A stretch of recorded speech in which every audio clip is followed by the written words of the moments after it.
আসসালামু আলাইকুম ওয়া রাহমাতুল্লাহি ওয়া বারাকাতুহু। সুপ্রিয় দর্শক শ্রোতা ভাই ও বোনেরা, আজকে আমরা আলোচনা করব অবাধ্য স্বামীকে বাধ্য করার আমল কুরআন এবং হাদিসের মধ্যে কি বর্ণিত হয়েছে। এই ভিডিওটি সম্পূর্ণ দেখতে চাইলে ধৈর্য ধরে আমাদের সাথেই থাকুন। আমাদের চ্যানেলটি এখনো সাবস্ক্রাইব করে না থাকলে অবশ্যই সাবস্ক্রাইব করে দিন। দর্শক শ্রোতা, কথা না বাড়িয়ে মূল আলোচনায় আমরা প্রবেশ করছি। আর সেই আমলটি খুবই গুরুত্বপূর্ণ এবং পাওয়ারফুল একটি আমল। আমলটি করতে হলে আপনাকে ওযু করতে হবে না, গোসল করতে হবে না, পশ্চিম দিকে হতে হবে না, যে কোনো অবস্থায় আপনি এই আমলটি করতে পারেন। এই আমলটাকে আপনাকে প্রতিদিন 41 বার করতে হবে। তাহলে অবাধ্য স্বামী বাধ্য হয়ে যাবে, আপনার অধীনে থাকবে, আপনাকে ভালোবাসবে। ইয়া কাবিরু, আমার সাথে মুখ মিলে শিখে নিতে পারেন।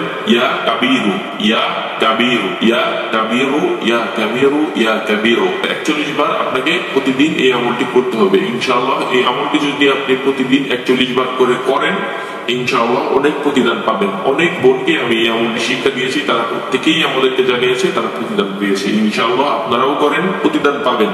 কেননা এটা আল্লাহর নাম। কাবিরু শুধু শুধু আরবি না, এটা আল্লাহ তাআলার এক গুণবাচক নাম। প্রত্যেকটা নামেরই এমন মহত্ব এবং গুরুত্ব রয়েছে। ইনশাআল্লাহ এই আমলটি করতে থাকেন, অনেক প্রতিদান পাবেন এবং আল্লাহর পক্ষ থেকে অনেক সাহায্য পাবেন। এমন আরো ভিডিও পেতে আমাদের চ্যানেলটি সাবস্ক্রাইব করে সাথে থাকবেন। আজকের মতো এখানেই শেষ করছি। আসসালামু আলাইকুম ওয়া রাহমাতুল্লাহি ওয়া বারাকাতুহু।